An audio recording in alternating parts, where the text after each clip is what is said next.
leader of the cult that's made for you and me. M-I-C-K-E-Y-M-O-U-S-E. Hey there, hi there, hold there, where's welcome as can be. M-I-C-K-E-Y. Mickey Mouse, Mickey Mouse. Dinner, hi, hi, hi, hi. Tell me a song and sing along and join the gym.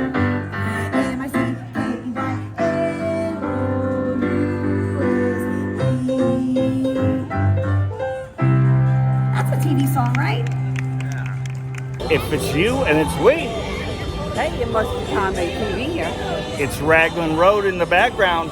We're going in to compare their fish and chips. And the Guinness. Oh yeah, We got to see if the Guinness is just as good.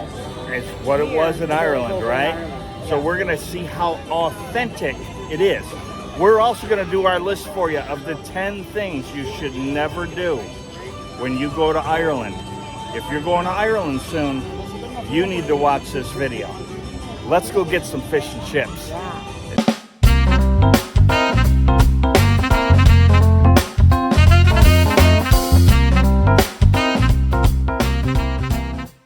So we're waiting for our table, and the band's playing the Pogues, Dirty Old Town. Gotta get a little of that, right? For sure.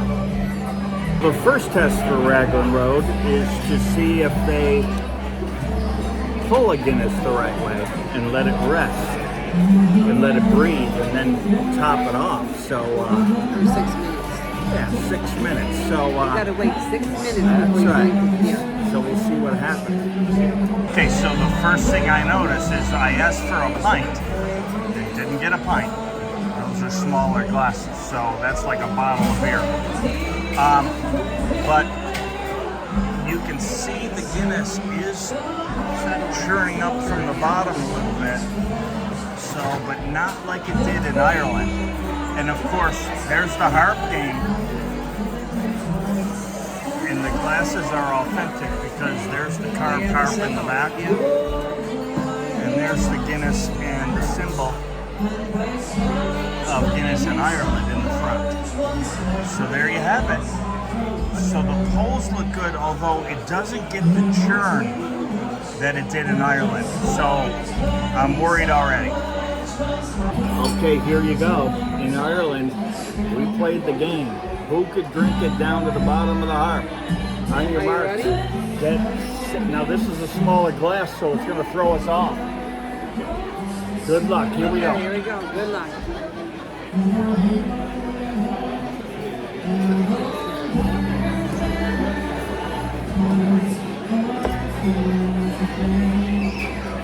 I think you got me. Let me show you.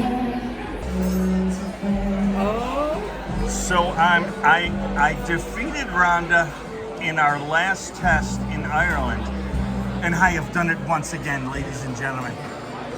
I have done it once You did again. it. Good job. How does it taste to you?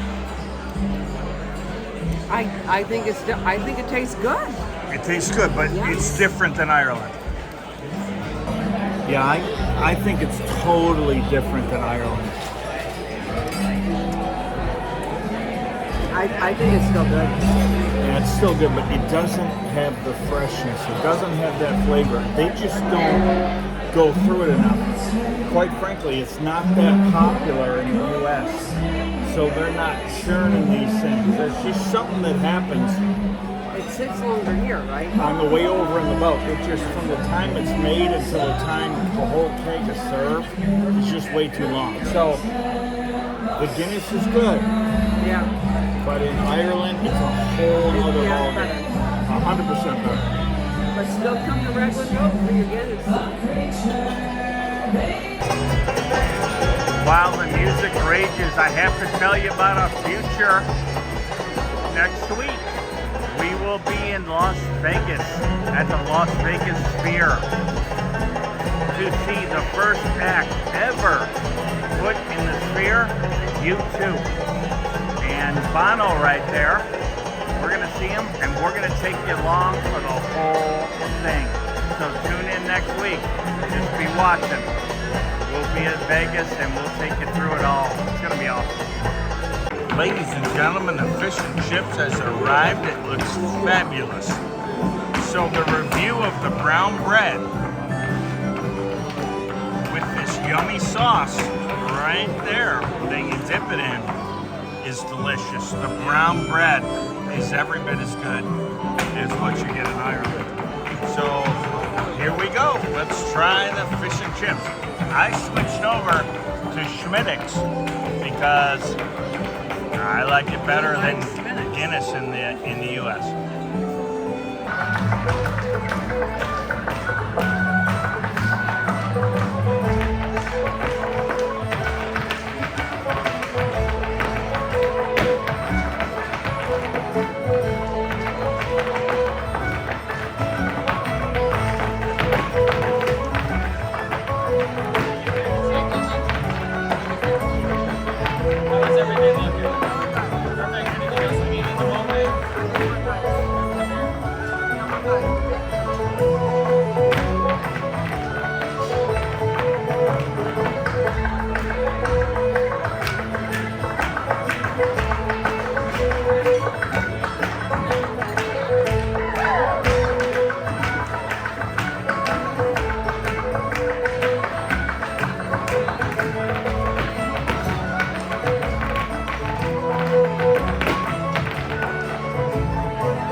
Well, there it is. There it is, everybody. I did not like that at all. Holy cow.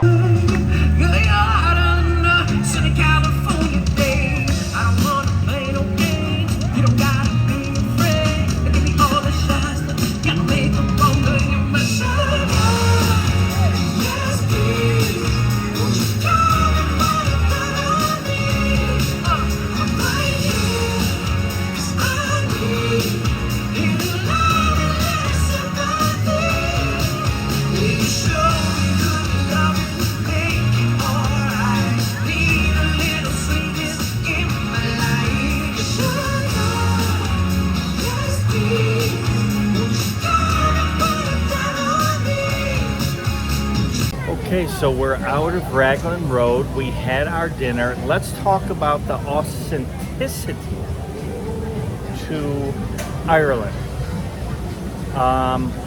Number 1, the Guinness. I liked it. But it I was like it. nowhere near what it tastes like in Dublin. Is that correct? No, I'm going to disagree with you. I really liked it. I thought it Okay. was delicious. I would order it again and have it again and again. Okay, so I couldn't disagree more. It tastes so fresh in Ireland. It tastes like a completely different beer because that is, it doesn't churn. It's It did churn. It's bland. No, it's not good. Now the Schmiddix is the same. I will tell you that. Okay, the brown soda bread, Loved it. and it's good. I love it. That's Yep. just like And Ireland. that little dip. What is that mixed with, like a brown sugar or something? Yeah, I don't know what kind of dip that is exactly, good. but it's their thing. Yeah. And that's not in Ireland, but it's good. It's good Yeah. stuff. The fish itself of the fish and chips. Oh, I loved it, loved it, loved it. It's Delicious. absolutely delicious. Yes. How about the chips? You know, I liked it. Or the French fries if Yeah. you're... I like the chips. Yeah. So I used to think the chips were really bland at Ragland Road. What's wrong with those? They're not. Until I went to Ireland. They're more bland. There. So I asked the waitress, and the waitress tells me that if they ever change the chips and the fish and the soda bread and everything, that it wasn't authentic to Ireland. All the Irish chefs, they only have Irish chefs that work at Ragland Road, would quit in an instant. So That's what she said. that's what she said. Oh, I missed that. She says the reason the French fries taste different and slightly bland from what you might find, you know, in the U.S. in general is there's absolutely nothing on the French fries. It's pure French fries. They're good. I like them. With my And malt vinegar. You could get real used to eating just pure French fries with a little bit of salt on them after. So that's why it tastes different. Yeah, I like them. That's how I was raised. They didn't ruin it and Americanize it yet, so it's really good. Okay, so let's talk about the top 10 things you cannot do when you go to Ireland if you're going on your trip. So I have the list right here No, he's got the list. because this is what we found out on our trip, guys. So here it goes. Number 10 is say top of the morning to you. They don't say that over there. They don't say that. And if you say that, they're just going to roll their eyes at you. So don't say top of the morning to you. Right. Okay, the number 9 thing in the countdown of Number what you 9. can't do is You don't just go to Dublin and then say you've seen Ireland. You got to go do other things besides Dublin. yeah, real Ireland is not in Dublin. I mean, it is in Dublin, but most of it is outside of Yeah. Dublin. Nah. Our trip got real interesting when we left Dublin. I mean, in Dublin, there's a lot of hopping to bars, Guinness drinking. What's the other one you like? That other Schmiddix. Schmiddix. Come on. Yeah, there's a lot of that But, going on in Dublin. Don't go to Dublin and think you went to Ireland because There's a lot more to see. you kind of did, but you didn't. Yes. The number 8 thing you should not do when you go to Ireland, this is categorized as tipping because in Ireland they don't expect you to tip. But we tipped, and I think you should tip. Well, we felt odd not to. Definitely, because we're Americans, yeah. but a great tip over there would be 10%. But we did tip once to this guy in the bar, and he didn't take it. He bring it back to us. Remember that? Yeah, he thought Yeah. we made a mistake. Well, we So- paid him, and we were just leaving him the whole amount. Yeah, for the tip. And he brought back the change because there's no tipping. Yeah. And then we left the tip. So that's kind of how that works. The number 7 thing you should not do when you go to Ireland is... Don't be a snob, like the Americans out here. yeah. Everyone's happy-go-lucky there. They say good morning to you. They don't say tip of the hat. They say good morning, and they want to talk to us. Yeah, so Everybody does. Irish are very outgoing. They're Yes. going to find out who you are and what you're up to when they meet you. But you know, it's not a walk on a New York City sidewalk where everyone ignores everybody. In Ireland, you acknowledge everybody and you talk to everybody and you wave to everybody, and that's kind of how it works. So it's considered rude to not be that way. Yeah. So be as outgoing as you can get they'll when you love go. Yes. Okay, number 6, you should not do. You should not talk about the period of time in Irish history that's known as the Troubles, which was the fight between the North and the South, between Northern Ireland and the Republic. So they don't talk about that. They don't want you to talk about that. And you would never refer to the Irish as British. They're not British, they're Irish. And you shouldn't make that mistake. So stay away from both of those things and you'll be just fine. Okay, number 5. When driving in Ireland, do not stop in a traffic circle because you missed your exit. Don't do that. Okay, it's a circle. You can go around. So if your exit's there, oh, I missed it. Keep going. You can go around. You know, it's just like Chevy Chase in European Vacation. Big Ben Parliament. Keep going. Don't sweat it. Just go around and get off at your exit when you need to. But don't stop, because that isn't cool. Okay, number 4. Don't comment on how bad Irish television is. I mean, so if you're in your room at night and you're trying to watch Irish TV in a hotel or a bed and breakfast or something like that, well, since I'm back in America, it's terrible. There's nothing on. I mean, they've got Sky News and nothing else.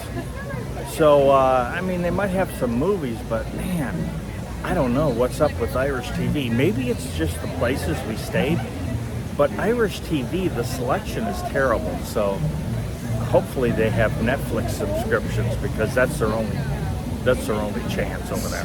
But probably don't talk about how bad things are. I mean, you're in Ireland. You need to experience Ireland. Don't try and drag the U.S. over there with you in any way, shape, or form. Okay, number 4 is don't talk about how Irish your family is. Now, I did this, and Rhonda tells me the cabbie just rolled his eyes the entire time I told him how Irish our family. So, I mean, I think if you go to Ireland, it's probably because you have a lot of Irish in your family. Otherwise, why wouldn't you be in someplace else? But so don't talk about how Irish you are. Everybody does that. It's not that you're not, it's that everybody does that, and they just don't want to hear that. Okay, because you're not Irish unless you're an Irish citizen and you live in Ireland. That's what matters. Okay, the number 2 thing you should not do when you're in Ireland is let a car behind you pressure you. The Irish drive very fast on these very narrow roads, and it was my first time driving. I didn't. So they get right up behind you, and you're like, oh my gosh, I've got to speed up. Well, don't speed up. The Irish people are very forgiving. They get it that you probably suck at driving on narrow roads. So look for a pullover, let them all pass and get back out there. But don't let them stress you out, and do not speed up because somebody's right back there on your bumper. They're used to it, but you're not. Just chill. And the number 1 thing you should not do in Ireland is you should not walk. You should not park your car and walk on any of these narrow roads in the backcountry. Every time we saw somebody doing that, they were Irish. They were probably walking a dog, and they had very reflective clothing on, like a highway worker and stuff like that. But you can easily get wiped out if you're walking on those narrow roads back there. So let's not do that, everybody. Just don't walk on those roads. If something happened where you had to walk on those roads, you'd want to walk so that you'd want to walk on the right side of the road so that the cars coming towards you can see you, right? Rather than walk on the left side of the road where the cars are coming from behind your back. Okay, so at least you got a better chance of seeing you that way. So that's gonna do it. That's gonna do it. That's our top 10 things. Here's a few bonus things. Let me just rip through them. Orbits, use it. I used it for a lot of reservations, absolutely most of the reservations, and it was really good. It worked great. The prices were good, and I was really impressed. Guinness, make sure you drink it. You gotta have it. It's completely different there and completely better. Bed and breakfasts are super affordable, and they're way more authentic than hotels with a lot of rooms. Okay? Do not fear the bed and breakfast. You want to do that. Okay? Only go to ATMs to take out euros that are attached to a bank, like the International Bank of Ireland. Okay? Don't go to ATMs out there by themselves. The rates are terrible, and they put skimmers on them. So don't do that. The ones that attach to the bank, you're going to have much better rate and much better luck with. So make sure you do that. You will at some point develop an Irish accent while you're over there in Ireland. And although you think it's funny, like, I love it. I love it. The minute you start talking in your Irish accent to the Irish people, they know you're not Irish. So keep your Irish accent until you get home. And the last one, we don't say St. Patty's Day in Ireland. Oh, that's an insult, because St. Patrick is a saint. Call him St. Patrick. And that's proper and not insulting. To call it St. Patty's Day is very insulting. So let's not do that. That's going to do it. Those are the things with some bonus things that you should not do when you go to Ireland. Hope you enjoyed it. Where else would you rather be than learning about what not to say in Ireland with Tom May TV? We'll see you next time.